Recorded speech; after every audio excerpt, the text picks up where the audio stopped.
श्री हरि भक्तों, आज हम सुनेंगे पुत्रदा या पवित्रा एकादशी की व्रत कथा, उसका महत्व और किस मनोरथ के लिए व्रत किया जाता है। सुनते हैं। सबसे पहले पवित्रा एकादशी की पौराणिक व्रत कथा। महाराज युधिष्ठिर ने पूछा, हे भगवान, आपने कामिका एकादशी का महत्व बताकर बड़ी कृपा की।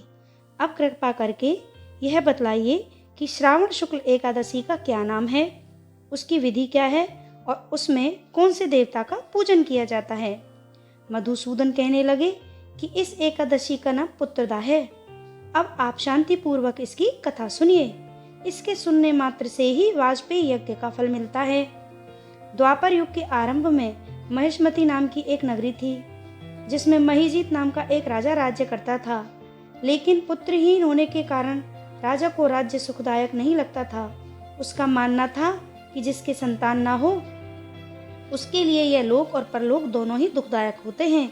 पुत्र सुख की प्राप्ति के लिए राजा ने अनेक उपाय किए, परंतु राजा को पुत्र की प्राप्ति नहीं हुई।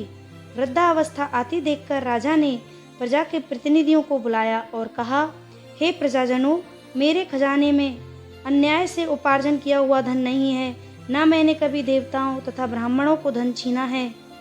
किसी दूसरे की धरोहर को भी मैंने कभी नहीं लिया। प्रजा को पुत्र के समान पालता रहा। मैं अपराधियों को पुत्र तथा बांधवों की तरह दंड देता रहा। कभी किसी से घृणा नहीं की, सबको समान माना है। सज्जनों की सदा पूजा करता हूँ। इस प्रकार धर्मयुक्त रहते हुए मेरे पुत्र नहीं है, सो मैं अत्यंत दुख पा रहा हूँ। इसका कारण क्या है? राजा महीजीत की इस बात को विचारने के लिए मंत्री और प्रजा के प्रतिनिधि वन को गए।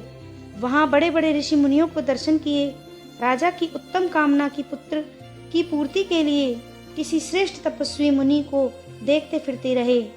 एक आश्रम में उन्होंने एक अत्यंत वयोवृद्ध धर्म के ज्ञाता, बड़े तपस्वी, परमात्मा में मन लगाए हुए, निराहार, जितेंद्रिय, जितात्मा, जितक्रोध, सनातन धर्म के गूढ़ तत्वों को जानने वाले, समस्त शास्त्रों के ज्ञाता महात्मा लोमेश मुनि को देखा, जिनका कल्प के व्यतीत होने पर एक रोम गिरता था। सब ने जाकर ऋषि को प्रणाम किया। उन लोगों को देखकर मुनि ने पूछा कि आप लोग किस कारण से आए हैं? निसंदेह मैं आप लोगों का हित करूंगा। मेरा जन्म केवल दूसरों के उपकार के लिए ही हुआ है, इसमें संदेह मत करो। लोमश ऋषि के ऐसे वचन सुनकर सब लोग बोले, हे महर्षि, आप हमारी बात जानने में ब्रह्मा से भी अधिक समर्थ हैं, अतः आप हमारे इस संदेह को दूर कीजिए। महिष्मतीपुरी का धर्मात्मा राजा महीजीत प्रजा का पुत्र के समान पालन करता है, फिर भी वह पुत्रहीन होने के कारण दुखी है। उन लोगों ने आगे कहा कि हम लोग उसकी प्रजा हैं, अतः उसके दुख से हम भी दुखी हैं। आपके दर्शन से हमें पूर्ण विश्वास है कि हमारा यह संकट अवश्य दूर हो जाएगा, क्योंकि महान पुरुषों के दर्शन मात्र से अनेक कष्ट दूर हो जाते हैं। अब आप कृपा करके राजा के पुत्र होने का उपाय बतलाएं। यह वार्ता सुनकर ऋषि ने थोड़ी देर के लिए नेत्र बंद किए और राजा के पूर्व जन्म का वृत्तांत जानकर कहने लगे कि यह राजा पूर्व जन्म में एक निर्धन वैश्य था। निर्धन होने के कारण इसने कई बुरे कर्म किए। यह एक गांव से दूसरे गांव व्यापार करने जाया करता था। एक समय ज्येष्ठ मास के शुक्ल पक्ष की द्वादशी के दिन मध्याह्न के समय वह जबकि 2 दिन से भूखा प्यासा था, एक जलाशय पर जल पीने गया। उसी स्थान पर एक तत्काल की ब्याई हुई प्यासी गौ जल पी रही थी। राजा ने उस प्यासी गाय को जल पीते हुए हटा दिया और स्वयं जल पीने लगा। इसीलिए राजा को यह दुख सहना पड़ा। एकादशी के दिन भूखा रहने से वह राजा हुआ और प्यासी गौ को जल पीते हुए हटाने के कारण पुत्र वियोग का दुख सहना पड़ रहा है। ऐसा सुनकर सब लोग कहने लगे कि हे ऋषि, शास्त्रों में पापों का प्रायश्चित भी लिखा है, अतः जिस प्रकार राजा का यह पाप नष्ट हो जाए, आप ऐसा उपाय बतलाइए। लोमेश ऋषि कहने लगे कि श्रावण शुक्ल पक्ष की एकादशी को, जिसे पुत्रदा एकादशी भी कहते हैं, तुम सब लोग व्रत करो और रात्रि को जागरण करो, तो इससे राजा का यह पूर्व जन्म का पाप अवश्य नष्ट हो जाएगा। साथ ही राजा को पुत्र की भी अवश्य प्राप्ति होगी। लोमस ऋषि के ऐसे वचन सुनकर मंत्रियों सहित सारी प्रजा नगर को वापस लौट आई और जब श्रावण शुक्ल एकादशी आई तो ऋषि की आज्ञा अनुसार सबने पुत्रदा एकादशी का व्रत और जागरण किया। इसके पश्चात द्वादशी के दिन इसके पुण्य का फल राजा को दिया गया।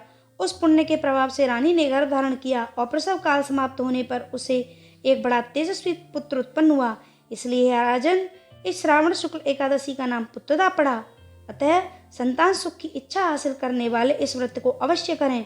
इस कथा को पढ़ने और इसके महात्म्य को सुनने से मनुष्य सब पापों से मुक्त हो जाता है और इस लोक में संतान सुख भोग कर परलोक में स्वर्ग को प्राप्त होता है।